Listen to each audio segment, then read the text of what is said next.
안녕하세요. 정년을 연장하게 되면은 청년이나 중장년 모두 힘들다는 분석이 있습니다. 어떤 내용인지 같이 살펴보도록 하겠습니다.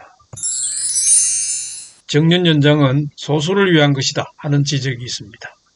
흔히 노인 빈곤과 노동력 부족 때문에 정년 연장이 필요하다고 합니다. 하지만 그것이 고령자에게 혜택을 주는 조치라 해도 청년층을 희생시킬 가능성이 큰 조치라면 세대와 계층 간의 균형을 어떻게 맞출 것인가 하는 문제가 대두가 됩니다. 우리나라의 대기업과 공공부문은 고령자와 청년이 모두 선호하는 직장이고 고용의 유연성이 거의 없습니다. 정년까지 기대가 되는 곳이지요. 기존 근로자가 많이 대출하지 않는 이상 청년이 새로 진입할 수는 없습니다. 중장년 근로자가 생산성보다 높은 고임금으로 인해 빠른 퇴출의 대상이 되고 있는 현실입니다. 이런 상태에서 정년이 연장되는 고용 유지를 강제할 경우에는 인건비 부담으로 청년 구직자의 희생은 더 커지는 구조가 됩니다. 세대와 계층 간에 어느 한쪽으로 쏠리지 않는 균형 있는 대책이 필요합니다. 그렇기 때문에 정년 연장의 논의는 임금 체계에 대한 근본적인 개편이 선행된 이후에 시작하는 것이 바른 순서일 것 같습니다. 임금 피크제가 해결책이 될 수 있을까요? 임금 피크제라는 것은 정년 전에 몇 년간 임금이 점진적으로 감소하도록 해서 기업의 임금비 부담을 완화해주는 장치입니다. 정년 연장이 기업에 막대한 노동비용 상승을 초래하고 있기 때문에 이 충격을 줄이기 위해서 노동비용을 전략 감축하는 대응으로 본다면 자연스럽게 볼 수 있지만은 결국에는 이것은 신규 채용을 줄이는 역할을 하게 되는 것이죠. 2013년 법 개정 시에 도입을 병행하도록 했습니다만은 원칙만 언급되고 실제적인 조치가 이루어지지 않았습니다. 의무사항이 아니므로 당연히 노조가 수행하지도 않았습니다. 입법상의 미숙함을 지적하기에 앞서 현재 조직 내의 이해가 무선시되는 우리나라의 노사관계와 정치환경의 문제였습니다. 대기업이나 공공부문에서는 노동비용이 생산성을 초과하는 부분이 워낙 크기 때문에 몇 년간 소폭 깎는 정도의 임금 피크제로는 상쇄되기 어렵다고 봅니다.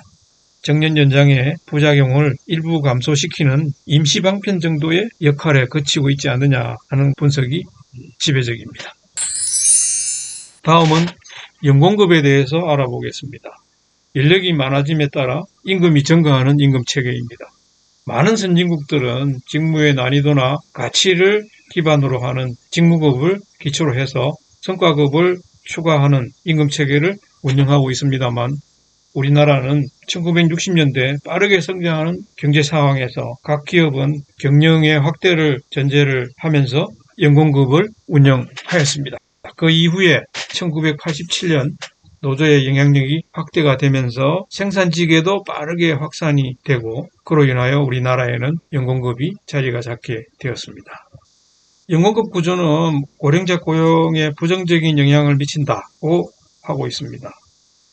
OECD 국가 중에서 우리나라의 연공급이 가장 심하며 예로서 신입 근로자에 비해 30년 근무 근로자의 임금이 3배나 된다고 하죠. 또한 OECD는 우리나라의 고령자 기피 현상이 강력한 연공급과 관련이 깊다고 평가하고 있습니다.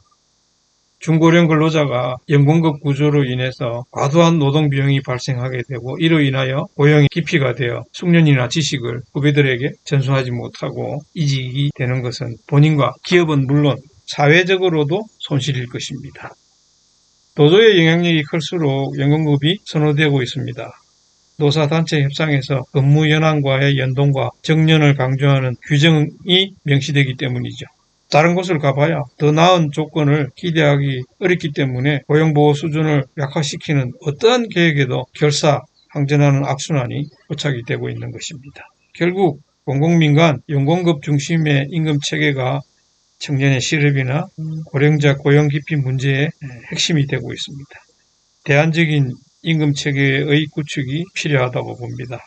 먼저 직종별, 직무별 업무 분석이나 임금 기준, 성과 측정 등의 정보 인프라를 마련하는 것이 필요합니다. 이 과정에서 정부는 당연히 공적인 주체로서 이것을 지원하는 역할을 해야 합니다. 마지막으로 고령자 고용연장 기피 현상에 대해서 알아보겠습니다. 고령자의 고용보호를 위해서는 정년의 연장이 아니라 고령노동을 기피하지 않도록 노동시장 환경을 정비하고 고령자의 능력을 키우는 방향으로 가야 할 것 같습니다. 현재 고령자들이 선택하는 일자리들은 어느 정도 눈높이가 있는 고령자들에게는 선뜻 내키지 않을 만큼 열악합니다. 고령자들에게는 오랜 기간의 숙련과 경험을 살리면서 소득도 창출할 수 있는 양질의 취업 기회가 필요하다고 봅니다. 이것이 해결되면 중고령자가 1차 일자리에서 조기에 퇴출되는 문제가 근본적으로 해결되는 것입니다. 근로능력이 양호한 고령자 수가 빠르게 증가하는 상황입니다. 제도의 장애를 없애는 데만 그치지 말고 고령자의 취업 역량도 높여야 하는데요. 직업훈련과 이직 지원도 필요하다고 봅니다. 고령자를 기피하게 만드는 제도적 장애를 없애서 1차 일자리에서 퇴출하는 비율을 낮추는 것도 중요하고요. 아울러 퇴출되는 근로자들이 양질의 일자리로 옮겨갈 수 있도록 2차 일자리의 매력을 높이는 일도 함께 되어야 할 것입니다. 다양한 처지에서 살아가는 개인들이 과연 자기 몫을 내려놓고 사회 공동의 가치에 얼마나 많이 동의하느냐가 관건일 것 같습니다. 힘든 과정입니다. 서로 함께 계속 이야기해서 세대 간, 계층 간의 균형이 있는 그런 사회가 되었으면 하는 바람입니다. 감사합니다.